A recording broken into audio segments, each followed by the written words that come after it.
Doing tonight? Hotep. Hey, this is Michael Imhotep, founder of the African History Network, host of the African History Network show. I'm a talk show host, researcher, lecturer, writer, and historian. So it is Friday the 13th, Friday, March 13th, 2020. And we are live. So we should be live on Facebook, YouTube, and Periscope. Okay, so we should be live on my Facebook fan page, the African History Network, the African History Network. Then on my YouTube channel, Michael Imhotep, Imhotep. And also on Periscope, the AHN Show on Periscope, the AHN Show on Periscope. I think should be live on Periscope. All right, so I'm testing out the equipment for multi-stream. So I'm streaming on all these platforms at the same time. And we're on my personal page, Michael Imhotep, Imhotep on Facebook as well. All right, so I wanted to do and let's turn down the volume there. Okay, so how's everybody doing today? So I wanted to do an update on what's going on with the coronavirus. We know a national emergency was declared today by Donald John Trump. He held a press conference where he told once again a bunch of lies in his press conference. He was very disrespectful to Yamiche Alcindor, who is an African-American female reporter, journalist, very good, by the way. And also I want to do an update with that. We know the House of Representatives struck a deal with Steve Mnuchin, Secretary of the Treasury Department, for a multi-billion-dollar coronavirus package to help everyday Americans, not bail out Wall Street, not bail out corporations, but help everyday Americans, which includes free testing and paid sick leave as well. So we'll deal with that. This all deals with how politics impacts every aspect of our lives. This deals with how politics, how laws, policies, etc., how they create the economic environment that your business operates within. So you got a lot of people who think it's just economic empowerment and don't vote and we don't need politics. No, politics is the legal distribution of scarce wealth, power, and resources, the writing of laws, statutes, ordinances, amendments, and treaties, their adoption, interpretation, and enforcement. Politics impacts business, creates the environment that business operates within. But also when we see all these closures of schools, we see cancellations of all different types of events, cancellations of festivals, etc. I was supposed to speak in Baltimore, Maryland at the 19th annual Baltimore Natural Hair Care Expo at the end of this year. That's canceled. We see festivals, South by Southwest in Texas is canceled. We see Coachella, they're at least postponed. Coachella's postponed. We see the NBA has suspended the rest of the season. They have at least 2 players who have tested positive. We see National Hockey League, Major League Soccer, all of these delaying all this. This is billions of dollars that's being lost when this takes place. So this impacts African-American businesses as well. Because when you have a lot of people not going to work, everybody doesn't have paid sick leave. Everybody can't telecommute. Only about 1/3 of the labor force can telecommute. A lot of them cannot. So we're going to do an update on the coronavirus and what's going on. But also specifically, I'm going to focus on the impact that this is having on low-wage African-American workers, and how it's going to be low-wage African-American workers who are going to be hurt the most and hit the hardest by the coronavirus. One, the economic impact that this has on the economy and how it hurts, how it will hurt many low-wage African-American employees. 2, how the coronavirus will impact those same employees, many of them who don't have health insurance. Okay, so we're going to look at that. I looked at a number of different articles and some good information dealing with that. And oftentimes this is not talked about. All right, so let's jump into this. And I'm trying to see why the description didn't show up here of the broadcast. So we got to try to get that up somehow as well.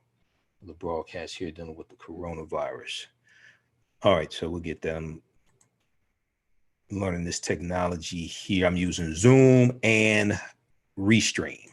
Okay, the broadcast on these platforms. So we're going to deal with coronavirus update. Low-wage Black workers will be hurt the most by the coronavirus. We'll deal with House Democrats and the White House agreed to a funding deal for free coronavirus testing, paid emergency leave. We'll deal with how Trump falsely blames President Barack Obama for testing shortages. He's just telling all these lies.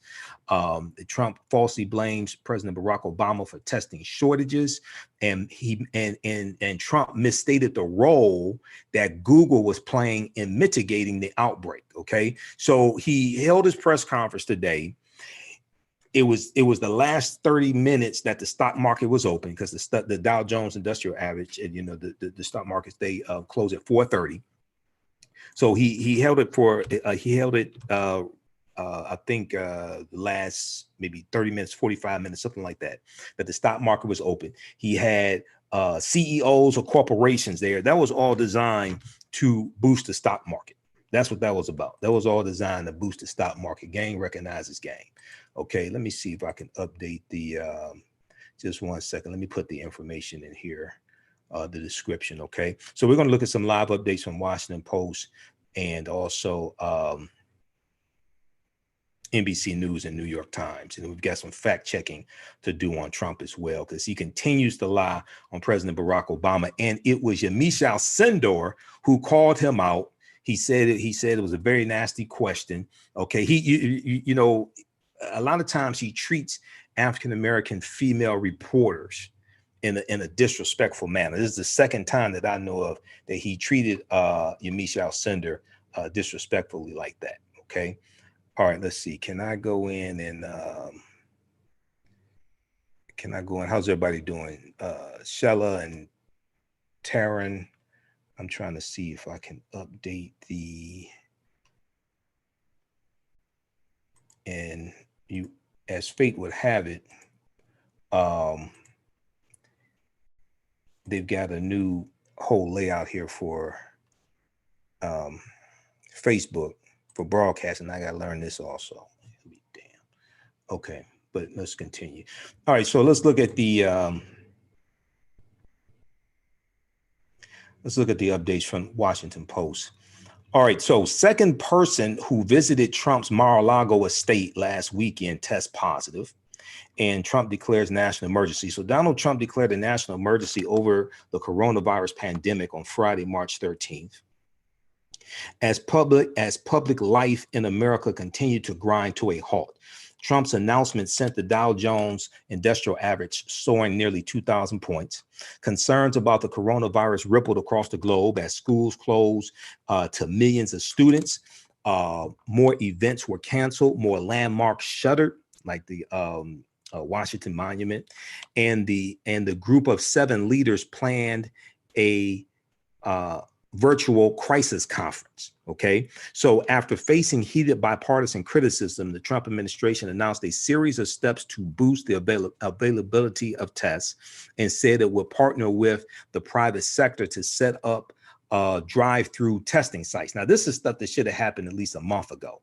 Okay, the U.S. is really behind the curve. The Trump administration is really behind the curve on this. And you're going to hear some more information about what happened when Secretary of Health and Human Services, Alex Azar, tried to bring this information to Trump's attention. And it was in January. Okay. And it was largely ignored. All right. All this stuff was avoidable if Trump hadn't shut down things like the predict pandemic preparedness program that operated under George W. Bush and President Barack Obama, okay, which was designed to monitor these viruses in various countries, and one of those countries was China.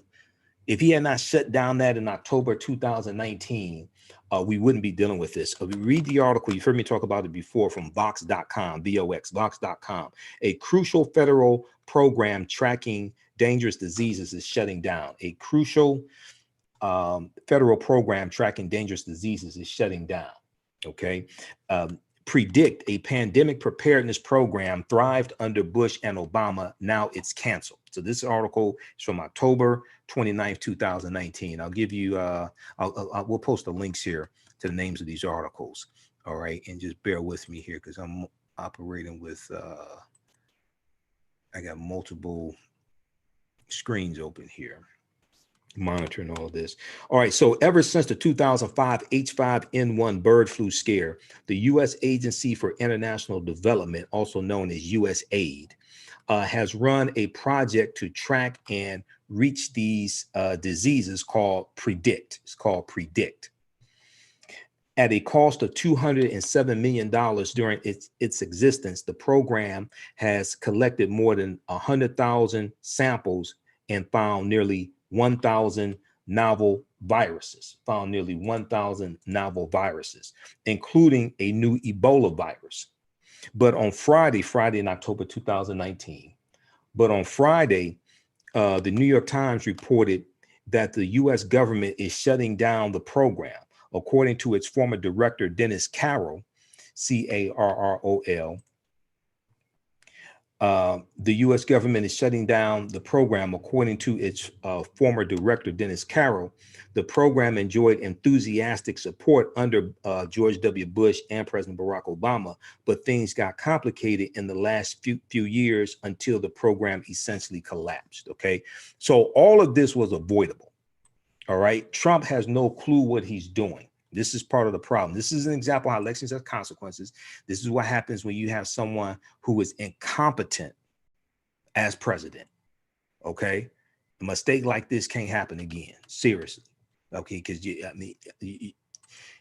people's lives are at stake. Literally, people's lives are at stake. All right, so let's go back to the live updates. Okay, so a second person who visited Donald Trump's private Mar-a-Lago estate last weekend has tested positive for the coronavirus. Okay, now Donald Trump to date has not taken the test that he's admitted to. He has not taken one. Donald Trump has been near 2 people in 2 days who have tested positive. We know that the president of Brazil, who Trump met with on Saturday, this past Saturday, there was one report from the New York Post that said he tested positive, and that was based upon local news sources there in Brazil. You saw we posted those articles. And then there was one from, and then we saw that there was another update to that article that came out where President of Brazil, Bolsonaro, denied that he tested positive. So we'll see what happens. But we do know rawstory.com had the article today, and we posted that as well. Trump touched the microphone at the press conference today 31 times. He shook hands with people there. So he has come in contact with he has come in contact with at least one person that we know of who has tested positive for it. And he's come in contact with other people who at the CPAC conference who came in contact with someone who tested positive as well. So the World Health Organization warned that Europe, quote, has now become the epicenter of the pandemic. Europe has now become the epicenter of the pandemic.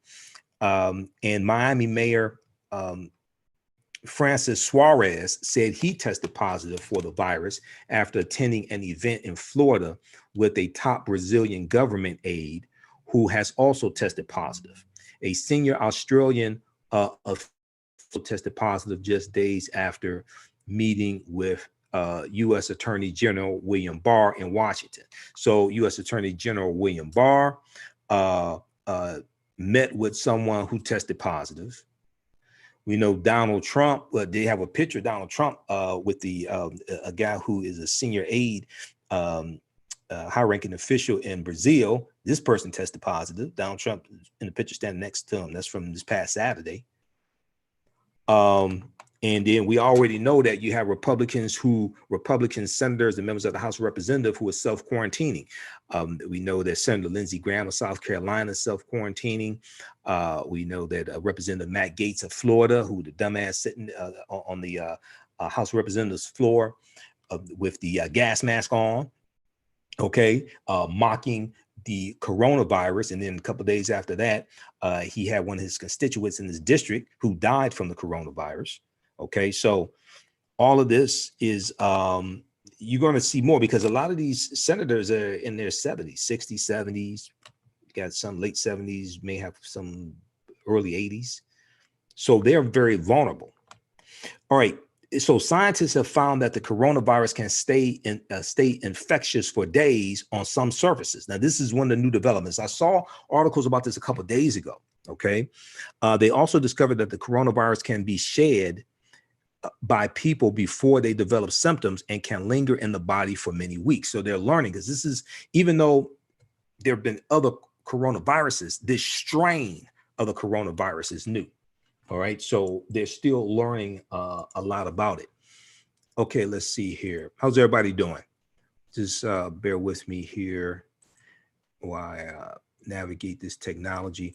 Okay, everybody share this broadcast on your social media pages. Invite your friends to tune in also. African-American business owners, post the name of your business here on the thread of the broadcast. Email us at customerservice@africanhistorynetwork.com, customerservice@africanhistorynetwork.com.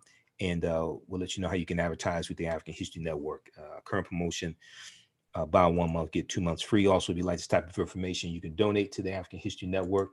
$ the AHN show through Cash App, $ the AHN show through Cash App. And then also through PayPal, paypal.me/the AHN show, paypal.me/the AHN show. All right, let's continue here. All right, let's flip over here. Everything's running a little slowly. So I got about 50 tabs open. All right. Here's another article for you as well. Trump says he can bring in coronavirus experts quickly. The experts say it's not that simple. This is from the Washington Post. One of the problems is Trump has gotten rid of a lot of scientists. So there's been a hollowing out of scientists, of the officials, things like this. And Trump is under the impression that you can just bring them back, like you lay off people who work at General Motors making the Cadillac Escalades on the third shift, and you lay them off when demand dies down for Cadillac Escalades. And then when demand picks up, then you just bring them back to make more Cadillac Escalades. This is how he's thinking, and it doesn't work that way. Okay. All right, let's see here. Let's go back over. All right. So we know that Nancy Pelosi, Speaker of the House of Representatives, struck a deal with Steve Mnuchin, the Treasury Secretary, today, that is going to provide a lot of aid for those hit by the coronavirus, to bring some financial relief also. That's excellent. That is an example of government and politics working on behalf of the everyday people, not Wall Street, not the cruise lines, not corporations, but everyday people. Also, I posted an article today where internet providers, internet companies like Comcast, for the next 60 days, they're not going to shut people's internet service off, because a lot of people will be negatively impacted. They can't go to work, can't make as much money. You have 6 million people in the gig economy, probably about 5.8, 5.9, 6 million people in what's known as the gig economy, the Ubers and things like this. And they're going to be hit, because when you have a cancellation of conferences, cancellation of festivals, when people are not traveling, you have less people staying in hotels, less people going to restaurants, less people using ride sharing. So this is going to hit people all across all throughout the economy. It's already doing that. All right. Okay, so let's look at some more of the updates here. Restaurant traffic takes a hit in Washington, D.C. and worldwide. We were just talking about this. Restaurant traffic takes a hit in Washington, D.C. and worldwide. So restaurant traffic has taken a dive in the last week, according to data from the reservation service open table, the reservation service open table, with seated diners down 31% globally and 32% nationally Thursday compared to a year ago. Okay, seated diners down 31. I was just at a soul food restaurant. I don't eat soul food a lot. I had vegetarian stuff, and there's only 3 things I could eat: potato salad, 2 helpings of green beans, and what else did I have? They put in the sweet potatoes, they put sugar, so I couldn't have that. What else did I have? Mashed potatoes. So if y'all own a soul food restaurant, you know somebody owns a soul food restaurant, can y'all start serving some salad for people who are vegetarians? Can y'all start serving some salad, please? I'm just saying, okay. You make it very hard on vegetarians trying to support African-American owned businesses going to a soul food restaurant. So the COVID-19 pandemic is making many of us stay home, and our community of nearly 60,000 restaurants is facing a severe reduction in diners, said Open Table Chief Operating Officer Andrea Johnston, who wrote this on a company blog, noting that things seem to be getting worse quickly. Things seem to be getting worse quickly. Wait till you see the job numbers the first Friday of April from the Bureau of Labor Statistics. Oh, it's going to be horrific. It's going to be a bloodbath. You know, you're not going to see Donald Trump tweeting about those. Okay. So once again, let me explain this to people, because many of our people are confused when it comes to economic empowerment. And they just think as long as you own businesses and invest in the stock market, things like this, you don't need economics. No, you don't need politics. No, that's not true. Politics, laws, government regulations regulate your business and create the economic environment that your business operates within. Not only that, it impacts how much money people have to come spend at your business, so you stay in business. Okay. So a lot of this we have backwards. We don't understand how both of these work together. So I'm somebody, my degrees in business administration with a major in marketing. I taught entrepreneurship for 7 years. I did business consulting for 7 years, did business consulting with nonprofit organizations and for-profit organizations. I managed a company for one of my former college professors, and we had contracts with the city of Detroit, county of Wayne. Wayne is the county that Detroit is in. County of Wayne and state of Michigan. So I've worked as I have experience working with city government, county government, and state government, and seeing how politics at the city, county, state level impact business. Okay, and also I was involved in I sat on the committee to rewrite Executive Order 22 in the Kwame Kilpatrick administration also. So I got to be involved in writing public policy as well for a major city also. So that also gives you see the other side of how politics and government impacts business as well. That dealt with contracts for construction projects in the city of Detroit that excluding road construction projects. And it was designed to put requirements on the percentage of Detroiters who had to be hired on construction projects that were paid for by the city of Detroit. Okay, so more Detroiters got jobs on city-funded construction projects. Okay, so the COVID-19 pandemic is making many of us stay home. In our community of nearly 60,000 restaurants is facing a severe reduction in diners.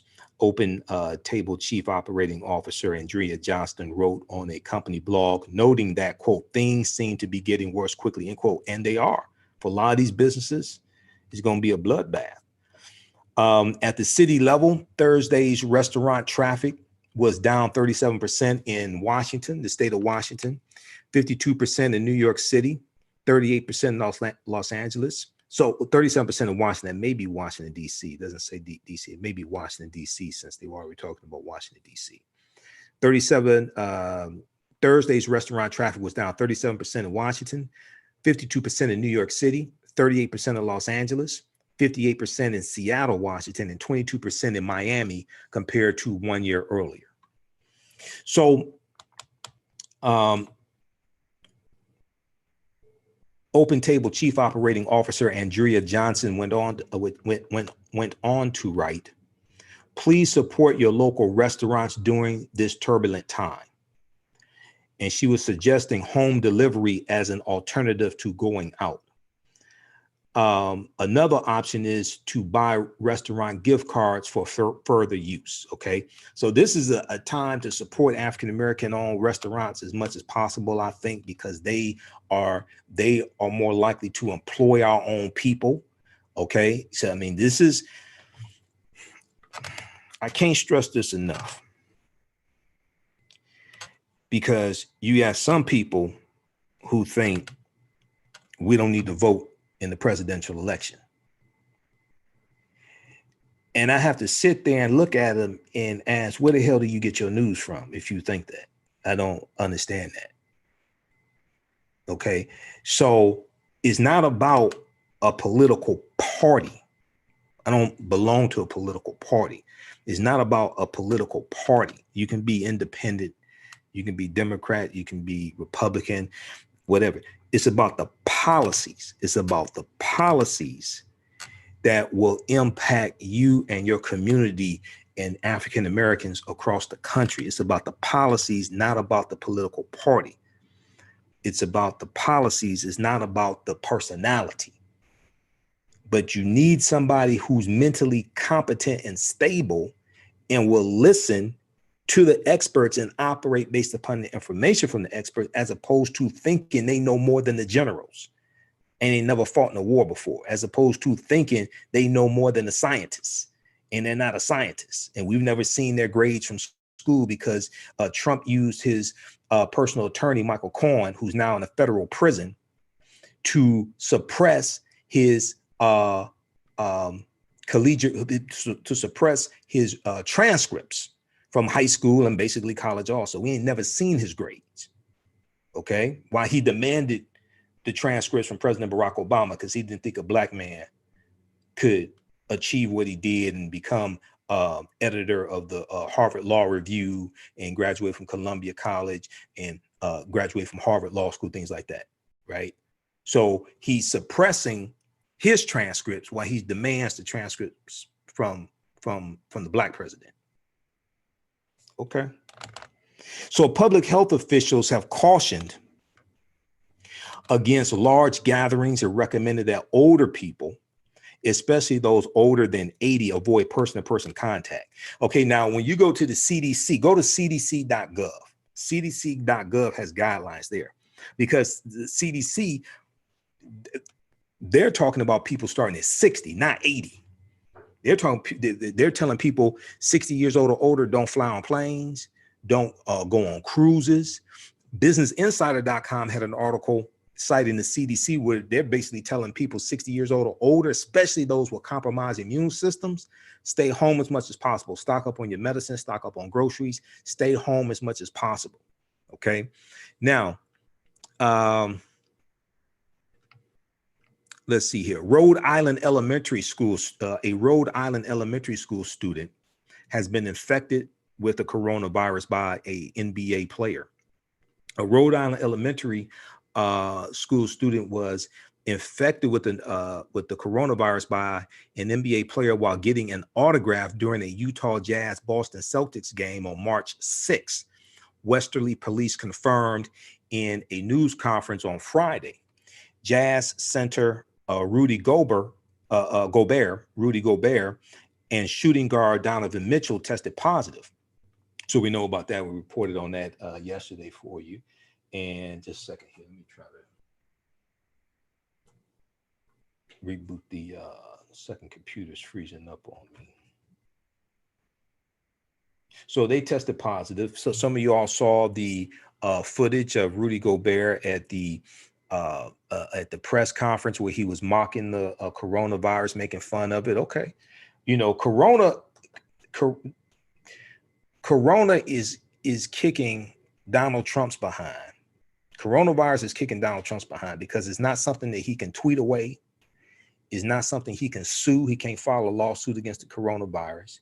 He can't intimidate it, things like this. But there's going to be people out here playing around, thinking it's a joke, all this stuff. Okay, corona going to kick you behind. All right. I don't wish anything negatively on any people or most people, you know. But there's going to be some people playing around thinking it's a joke. Okay. So Jazz center Rudy Gobert and shooting guard Donovan Mitchell tested positive, while police chief Sean Lacey did not specify during the news conference which player signed the student's autograph. He later told Boston.com, a Boston news publication, Boston.com, that the child's parents told him it was Rudy Gobert. So we know the NBA suspended its season after Rudy Gobert was confirmed to have the coronavirus. I think when the NBA suspended the rest of the season, I think that got the attention of a whole lot of people, especially African Americans who may have not been paying attention. I think it got the attention of a whole lot of people. Now, at a news conference on Monday, 3 days after coming into contact with the Rhode Island student, Rudy Gobert joked about the coronavirus and touched all the microphones and recording devices that reporters had placed on the table in front of him. 2 days later, he tested positive. You saw the press conference that Donald Trump did today. According to the count from rawstory.com, he touched the microphone 31 times. He was up there shaking hands with people, things like this. In a time of a crisis, you need a president who is going to set the proper example for people to follow. You remember the movie Life with Martin Lawrence and Eddie Murphy? You remember the character in Life, Can't Get Right? You remember him? I think he couldn't talk and he ended up getting the white girl pregnant, who was the white girl. She was the daughter of the jail warden, the prison warden, and he ended up getting her pregnant. And they found out he could play baseball, so he got signed to a baseball team. And you remember him? Can't Get Right. That's Trump. Can't get right. So, Police Chief Sean Lacey wouldn't say how old the child is, but he confirmed that there were 2 young patients, one in 2nd grade and the other in preschool, who had tested positive for the coronavirus, but are being isolated at home. So I hope they're all right. You know, we don't want anything to happen to them. Hope they're okay. Let me see something here. Okay, how we coming through on YouTube? How's everybody doing on YouTube? Deli Man, Castex Finance. You went to Castech. So did I. Journals of Jade News on Facebook, VC, Arlene, Nayuser, Margaret, Darlene, just a few of the people watching this on our YouTube channel, Michael Imhotep, and then we got people watching this on our Facebook fan page, The African History Network. The African History Network, we're broadcasting on Periscope. On Periscope also, the AHN show on Periscope. Okay, so just bear with me because I'm broadcasting on 4 different pages here, and I'm getting used to the multi-stream technology here, and I'm using Zoom to broadcast through multi-stream. All right. Let's see, why isn't this copying? Okay, so you're going to have a whole lot of people who are going to realize this is not a joke. You're going to have a whole lot of people who are going to realize this is not a joke. This is not a game. This is serious. All right. Okay, let's continue here.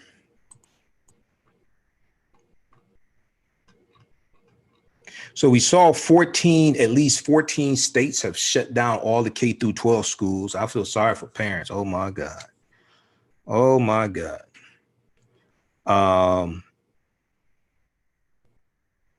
So Donald Trump announced the expansion of drive-through testing, but details remain sketchy. Okay, that was at the press conference today.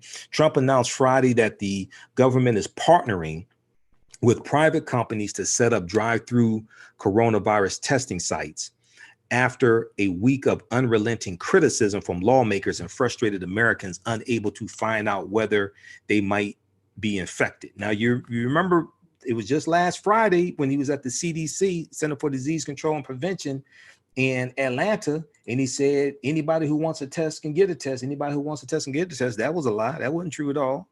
One. Two, there's still a huge shortage of tests, even though 1 million tests allegedly reached healthcare facilities. And by next week, there's going to be 4 million tests. Numerous reports are coming in from doctors who are saying they don't have the tests to be able to test patients to see whether they have the coronavirus or not. Now, at a Rose Garden news conference, Donald Trump said the push to let people get tested from their vehicles would involve a new Google website to advise consumers about whether they should get tested and where, and big box companies and drugstores that would host drive-through testing sites in their store parking lots. State and federal health workers would staff the sites and perform the testing, officials said. But several key participants said the administration was overstating the plans, including its scope, timetable, and other aspects. So a lot of people, including me, suspect that Trump just stood there and told these damn lies to drive the stock market up, because his press conference was shortly before the stock market closes. Stock market closes at 4:30 p.m. Eastern Standard Time. Okay, well, actually 4 p.m. Up to 4 p.m. It starts at 9:30 p.m. Eastern Standard Time, closes at 4:30 p.m. Eastern Standard Time. So he's standing there with the CEOs from Target. There's like 4 CEOs there. And a lot of people think this was all designed to time to drive the stock market up. Okay. But several key participants said the administration was overstating the plans, including its scope, timetable, and other aspects. Quote, "This surprised all of us," end quote, said one state health official who requested anonymity to speak frankly about how state health departments had gotten no advance notice. "This surprised all of us. This is bizarre," the official said, pointing out that many of the U.S. Public Health Service's 6,000 officers are deployed elsewhere and could not readily be shifted. So Wednesday night, when he did his Oval Office address, he sat there reading from a teleprompter, and he lied about some of his own policies. Like he sat there and lied and said that health insurance companies had agreed to waive the cost of treatment for coronavirus. That wasn't true. They agreed to waive the cost of testing, not the cost of treatment. So you sit there and you come to the conclusion that this guy just can't be trusted, period. What Trump said earlier this week. So this is from Wednesday. Okay. Earlier this week, I met with the leaders of health insurance and with the leaders of health insurance industry who have agreed to waive all co-payments for coronavirus treatments, extend insurance coverage to these treatments, and to prevent surprise medical billing. Not long after his speech, however, a representative for the insurance industry group America's Health Insurance Plans told Politico.com, that major health insurers had agreed to waive copays only for coronavirus testing. not the far more costly coronavirus treatments. He just sat there and just lied. He's reading from a teleprompter and still lying. So this is why you saw me post on my Facebook page. It was Wednesday, either Wednesday or Thursday. I think it was Wednesday. I said Donald Trump suffers from a pre-existing condition called diabetes. Diabetes occurs when you have an uncontrollable desire or need to lie, even when you know you're telling a lie. You lie about small stuff, you lie about big stuff, you lie about lies that you told. Donald Trump suffers from a pre-existing condition called diabetes. Luckily for him, Obamacare covers pre-existing conditions. So let's see here. Okay, so we have that press conference, and then let's go through and look at. We're going to do some fact checking on those lies he told at the press conference today, just so you're not fooled by that stuff. That was designed to drive the stock market up, because the stock market. So, BusinessInsider.com had an article that we posted. It talked about how $11.5 trillion in value have been wiped out over the past couple of weeks, something like that. Okay, since Trump is the 11.5 trillion over the past maybe 2 weeks has been wiped out in value. It wiped out all the gains in the Dow Jones Industrial Average that Trump has acquired since January 20th, 2017, since he took the oath of office. BusinessInsider.com has an article dealing with that. We know on Thursday, the largest one-day drop in history took place, about 2,300 points. Largest drop since 1987. We see the Washington Monument will suspend public tours, officials say. Trump offers support for cruise lines while asking them to stop sailing. Trump offers support for cruise lines while asking them to stop sailing. Donald Trump on Friday, let's see here, let's get this going again.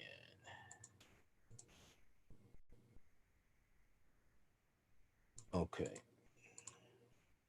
Donald Trump on Friday praised the battered cruise industry and shut it down in the United States for a month.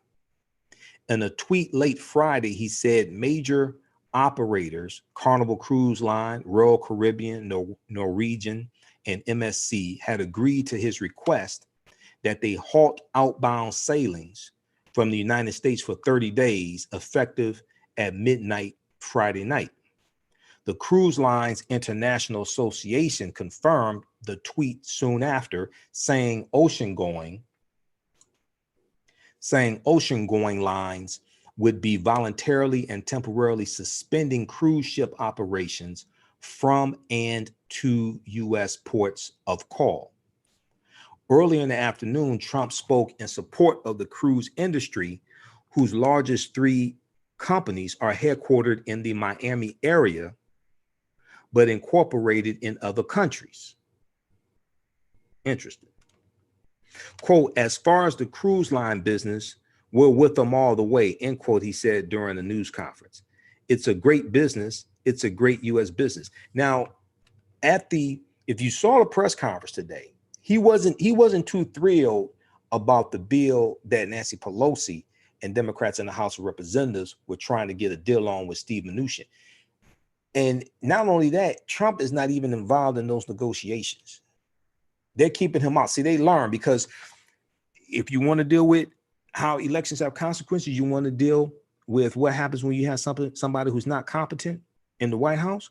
You go back to December 2018, January 2019, Trump's 35-day partial government shutdown, which really hurt the economy. It was devastating for many African Americans who were federal employees, or you had a family member, maybe you were married to a federal employee and they had to go to work and they didn't get paid for a month, okay? Or you were an African American business that has a federal contract with the government, okay? And either you were idle for a month, weren't getting paid, so your employees are not getting paid, or possibly maybe you had to still provide services and had to wait a month or so to get paid. It was horrific. It really hurt a lot of African American owned businesses. A lot of African Americans, 18% of federal workers are African Americans, and 11% of federal contracting companies are African American companies as well. So this impacts economics, what's taking place in Washington, D.C., and the decisions that are coming. He walked out he walked away from the deal with Nancy Pelosi and Chuck Schumer, and it caused a 35-day partial government shutdown. It was devastating for African American farmers because the bailout for the farmers was delayed because of Trump's government shutdown. They needed the bailout because of his trade war with China. And the bailout for the farmers, they've allocated $30 billion for the bailout. That's basically twice the amount of the auto bailout under President Obama, which saved the auto industry, by the way, and saved 1 million jobs nationwide.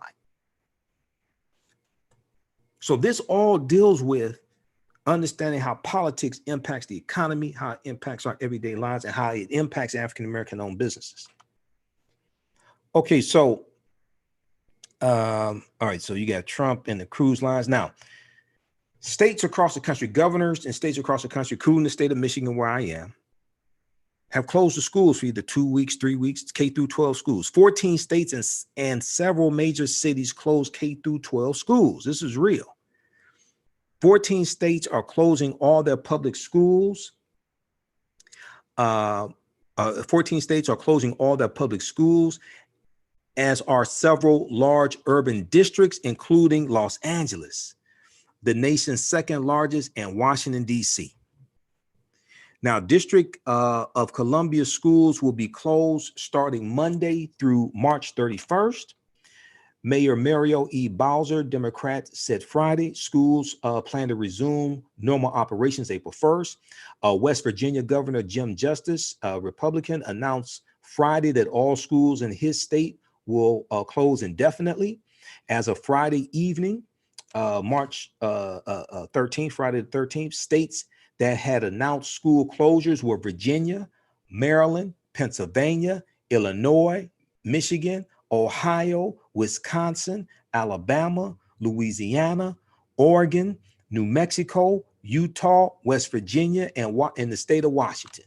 At least 14 states have shut down schools for 2 weeks, 3 weeks. In Michigan, it starts March 16th. Monday, March 16th is Monday, March 16th until April 6th. You have, like here in the state of Michigan, Governor Gretchen Whitmer they're going to have lunches for the school children, is grab and go lunches. Okay, so they can go to different facilities and get lunches, but they don't eat them there because they're trying to reduce the amount of social contacts, the social standing that people have. But they still realize that a lot of children, that's where they get most of their meals, or maybe their only meal is at school.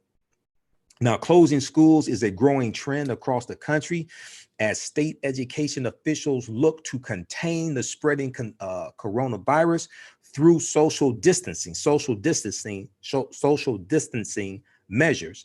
But the efforts present complications for families who rely on public education for food access and child care.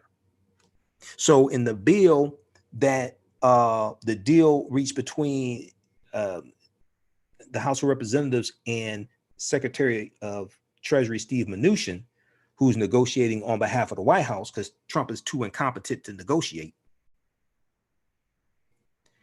You have paid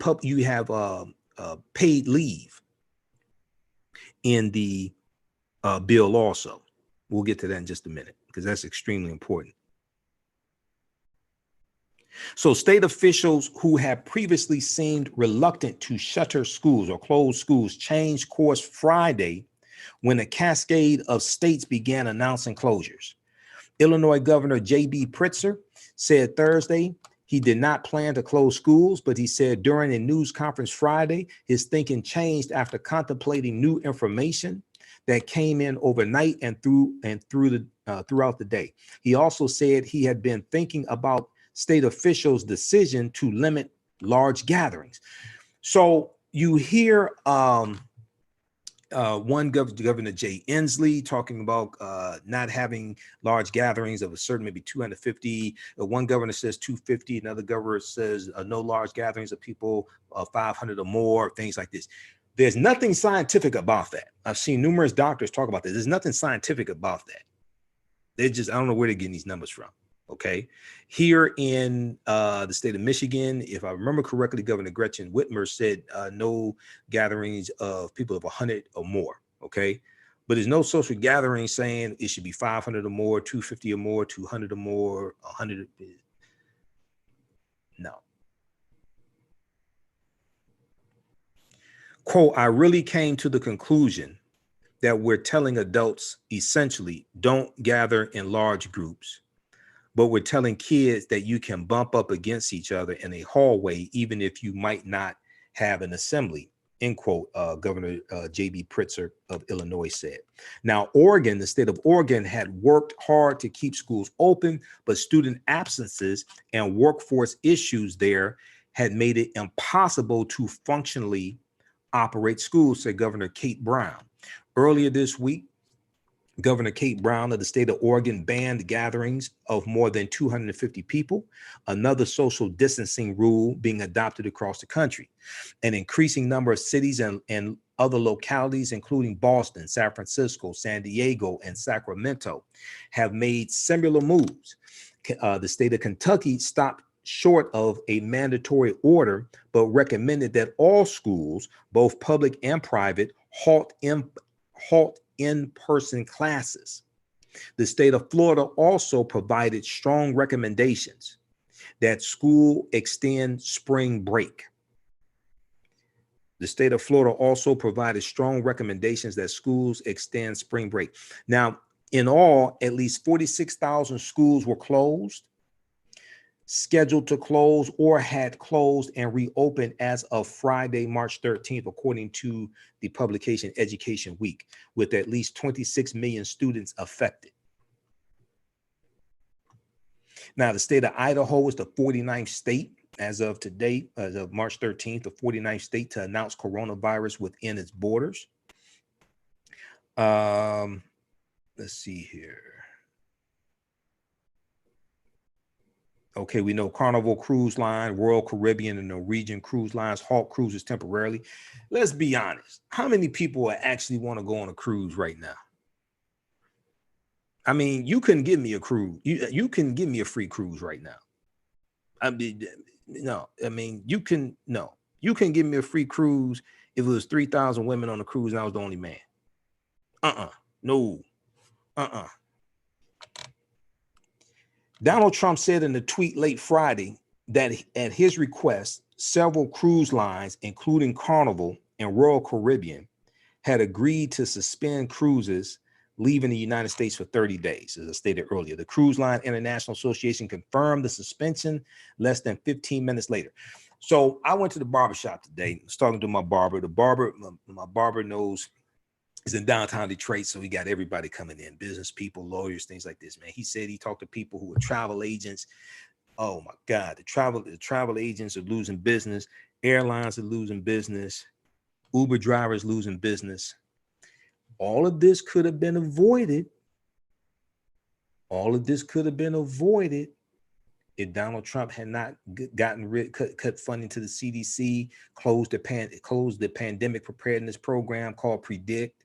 If Donald Trump had not destroyed a lot of this stuff, the majority of this could have been avoided.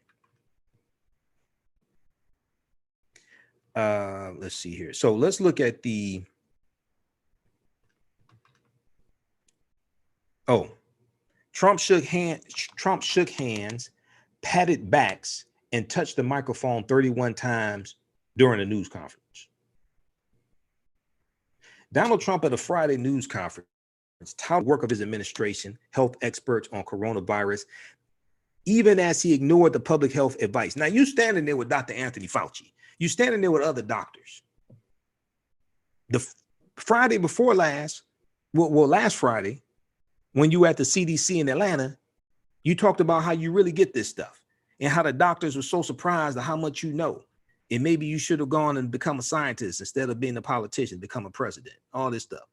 And then you ignore the advice from the scientists, from the doctors. I mean, he's just like a little 2-year-old. Trump shook hands, patted backs, and touched the microphone at the White House podium at least 31 times at the Rose Garden event. The sort of behaviors health experts and the Centers for Disease Control and Prevention have advised against to prevent the spread of the goddamn virus that he's there meeting about. When the last executive had finished speaking, Trump offered him a handshake. LHC Group Executive Vice President Bruce Greenstein said, offering Trump an elbow bump instead. We'll practice that. Trump said, okay, I like that. That's good. Before adjusting the microphone with his hand yet again.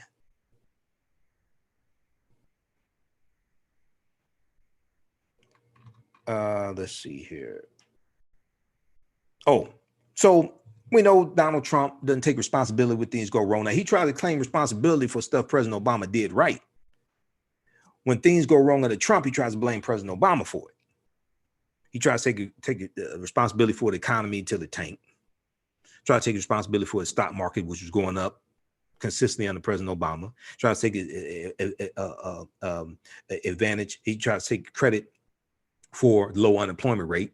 You had over 100 months of consecutive 100 months of consecutive private sector job growth that started under the Obama administration. Most of that under the Obama administration. Try to take credit for all that. So Trump told Yamiche Alcindor today of PBS NewsHour at the press conference when she asked him a legitimate question. I sent her a tweet today. She asked him a legitimate question.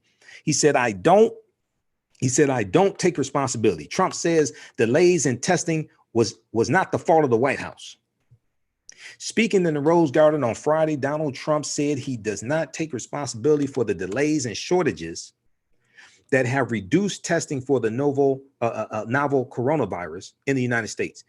He said, I don't take responsibility at all because we were given a set of circumstances and we were given rules, regulations, and specifications from a different time that was not meant for this kind of event with the kind of numbers that we're talking about. When pressed by Yamiche Alcindor, who's an African-American female journalist, very good at what she does. She's a White House correspondent for PBS NewsHour.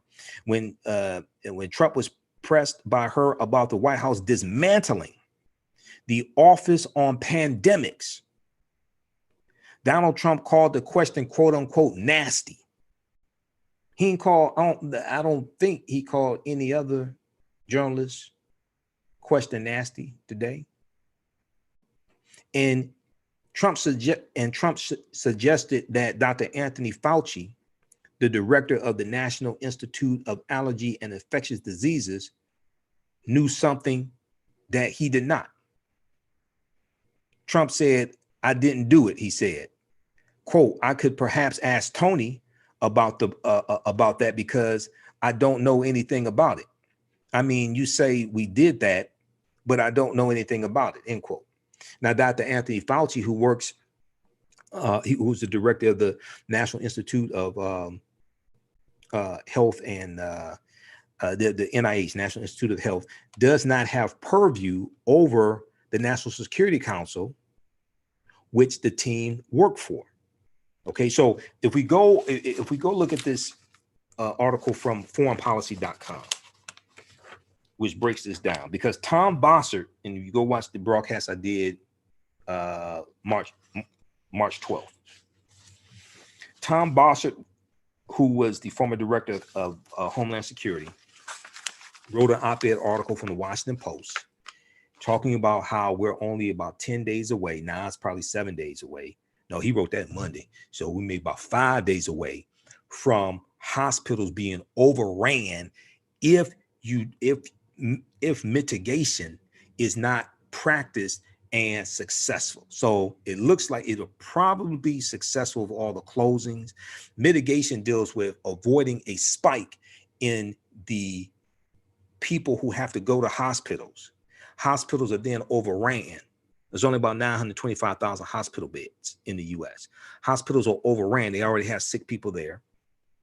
And then they will be overran with people who have the coronavirus, and you won't be able to give them the proper attention. You won't have enough hospital beds for the people who have to stay at the hospital, maybe self-quarantine. You won't have enough respirators, ventilators for people who have respiratory, who already have pre-existing conditions, respiratory issues, etc. So it can become a disaster. All right. So the social distancing that's taking place is designed to slow down the spread of the coronavirus. So the people who actually have it and the people who have to go to the hospital end up actually having to go to the hospital does not exceed the capacity of the hospital. That's what all this is about, trying to avoid that. Okay, so Trump also called the question asked by Yamiche Alcindor, the White House correspondent for PBS NewsHour, nasty. Now, in May 2018, after John Bolton became National Security Advisor with the departure of Rear Admiral Timothy Zimmer from the National Security Council, a team working on global health security under him was disbanded, the Washington Post reported at the time. Beth Cameron, the former senior director for global health security and biodefense on the White House National Security Council, said in a Washington Post editorial on Friday that the decision most likely slowed the federal response to the coronavirus pandemic. She said, quote, "It is clear that eliminating the office has contributed to the federal government's sluggish domestic response," Cameron wrote. "What's especially concerning about the absence of this office today is that it was originally set up because a previous epidemic made the need for it quite clear. A previous epidemic made the need for it quite clear." Trump has no clue what he's doing. Public health experts at the time said the staffing change signaled that the administration did not prioritize science. Trump has declared war. He's waged a war against the scientists for 2 years. There's an article from businessinsider.com that talks about this in the cuts he's made to the different agencies. Let me see if we have that one here. Yeah, Trump spent the past 2 years slashing the government agencies responsible for handling the coronavirus. This is from February 25th, 2020. Trump spent the past 2 years slashing the government agencies responsible for handling the coronavirus. Trump insisted that the coronavirus known as COVID-19 virus is under control because China is working very hard. This was a couple of weeks ago. The probably about 2.5, almost 3 weeks ago. Let's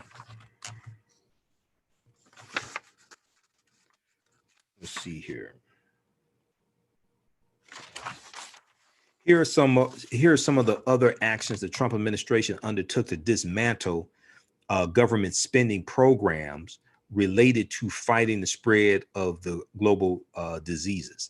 In 2018, for instance, the CDC, Center for Disease Control, cut 80% of its efforts to prevent global disease outbreaks because it was running out of money. Ultimately, the department went from working in 49 countries to just 10 countries. That's from the article.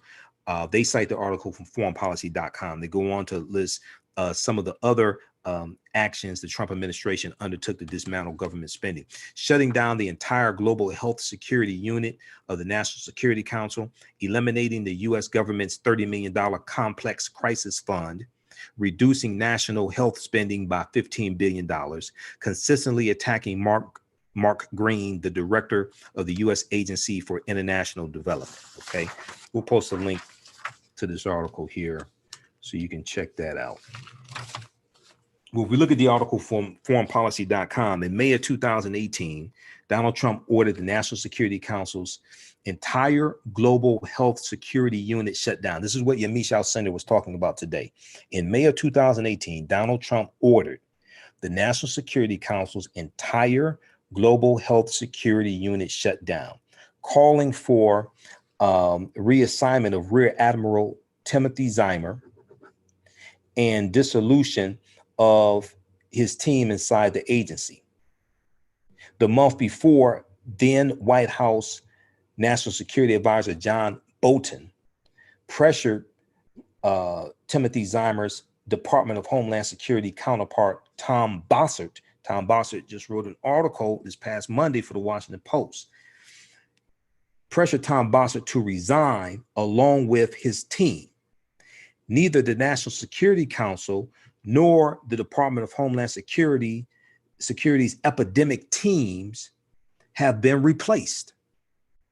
Now, this article from foreignpolicy.com is from January 31st, 2020, January 31st, 2020. Neither the National Security Council nor the Department of Homeland Security's epidemic teams have been replaced. The global health section of the Center for Disease Control was so drastically cut in 2018 that much of its staff was laid off, and the number of countries it was working in was reduced from 49 countries to merely 10 countries. Meanwhile, throughout 2008, the U.S. Agency for International Development, that's USAID, the U.S. Agency for International Development, and its director, Mark Green, came repeatedly under fire from both the White House and Secretary of State Mike Pompeo. And though Congress has so far managed to block the Trump administration's plan to cut the U.S. Public Health Service Commission core by 40%, the disease-fighting cadres have steadily eroded as retiring officers go unreplaced. So there has been an erosion, there's been a hollowing out of these various agencies and these projects that would have seen the coronavirus, COVID-19 coming and gotten ahead of it so they can head it off and really reduce the severity of it. So you don't have to have social distancing. So you don't have to have people being laid off from work and losing revenue and things like this. All this was avoidable.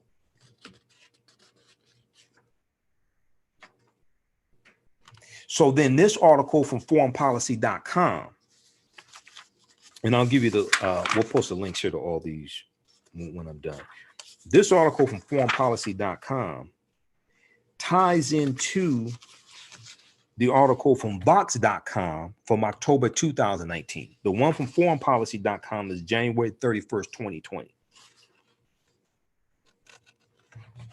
where it says, throughout 2018, the U.S. Agency for International Aid, also known as U.S. Agency for International Development, also known as USAID, and its director, Mark Green, came repeatedly under fire from both the White House and Secretary of State Mike Pompeo. That was throughout 2018. October through 2019, the project was shut down. And that's called Predict. So that's what the article from Vox.com is talking about from October 2019. A crucial federal program tracking dangerous diseases is shutting down. Predict, a pandemic preparedness program, thrived under George W. Bush and President Barack Obama. Now it's canceled. Okay. Ever since the 2005 H5N1 bird flu scare, the U.S. Agency for International Development, USAID, has run a project to track and research these diseases. The name of the project is called Predict. At a cost of $207 million during its existence, the program has collected more than 100,000 samples and found nearly 1,000 novel viruses, including a new Ebola virus. But on Friday, in October 2019, the New York Times reported that the U.S. government is shutting down the program. Is shutting down the program. According to its former director, Dennis Carroll, the program enjoyed enthusiastic support under Bush and Obama, but things got complicated in the last few years until the program essentially collapsed. All this was avoidable.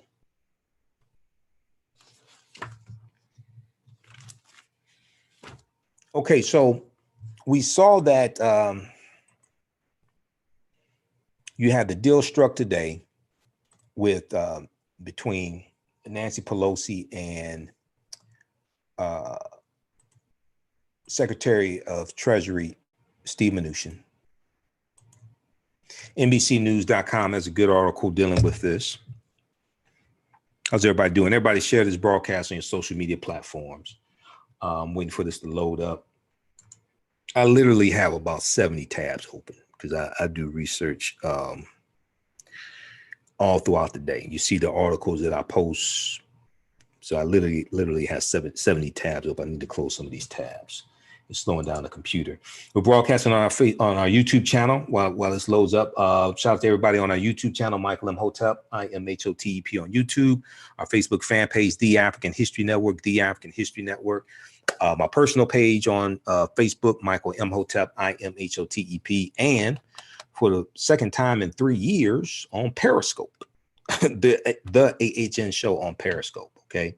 African-American business owners, post the name of your business here on the thread of the broadcast. We know African-American business owners are looking at new ways to bring in, to get new customers. Email us at customerservice@africanhistorynetwork.com, customerservice@africanhistorynetwork.com. And we'll let you know how you can advertise with the African History Network. We can get you up and running today. Our current promotion, which we have going on for a few more days, buy 1 month, get 2 months free. Customerservice@africanhistorynetwork.com. So, you know, I have my criticisms with Nancy Pelosi, but you know, I'm glad that she's Speaker of the House. She got to deal with this ignorant ass Donald Trump. House Democrats and White House reach deal on coronavirus aid package. The legislation will be voted on soon, contains provisions for free testing, paid emergency leave, and more.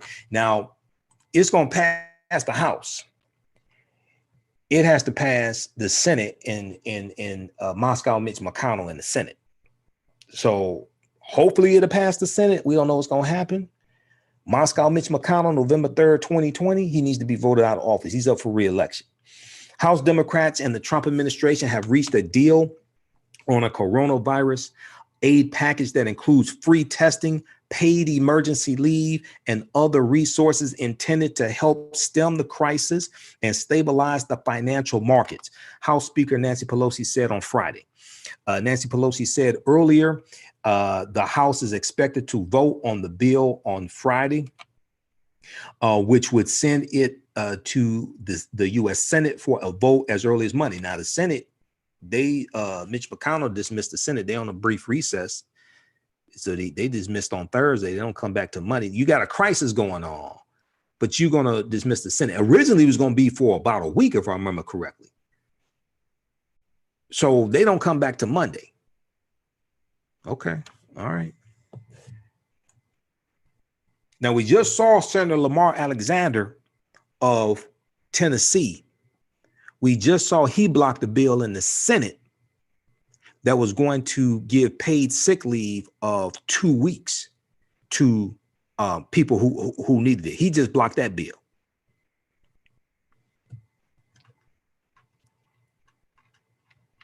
All right, I'm waiting for this to load up again here. And let's look here at Facebook, okay? How's everybody doing on our Facebook fan page, the African History Network? Let's see what we have. We've got Yvonne. We've got John Ray, Terry, Vinny, Cliff, Lonnie on our Facebook fan page, the African History Network. Okay.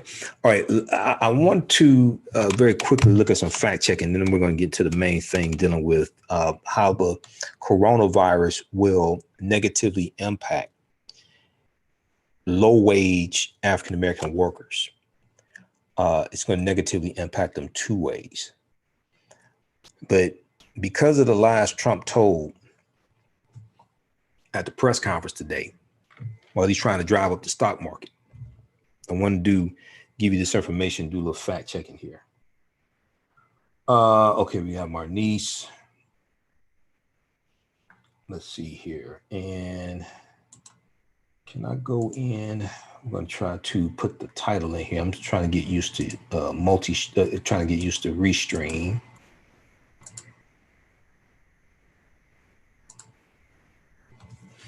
Okay, so let's jump into this other topic, and I'll come back to the fact checking. So finance.yahoo.com had a good article dealing with this, as well as fastcompany.com and blackenterprise.com. Coronavirus to impact low wage Black workers the most. Coronavirus to impact low wage Black workers the most. This is from March 12th, 2020. So low income and low wage earners will likely bear the brunt of the economic impact of the coronavirus, experts warn. As the coronavirus continues to slam industries like the travel industry, leisure, and hospitality, workers in these industries also have the lowest amount of access to sick leave or paid sick leave, forcing many employees to choose between their health and their paycheck. Now, only 1/3. So we hear a lot about teleworking or telecommuting. Okay, so you have a lot of people who can work from home through the internet, through Zoom conferencing, etc. Well, only 1/3 of the workforce can work from home.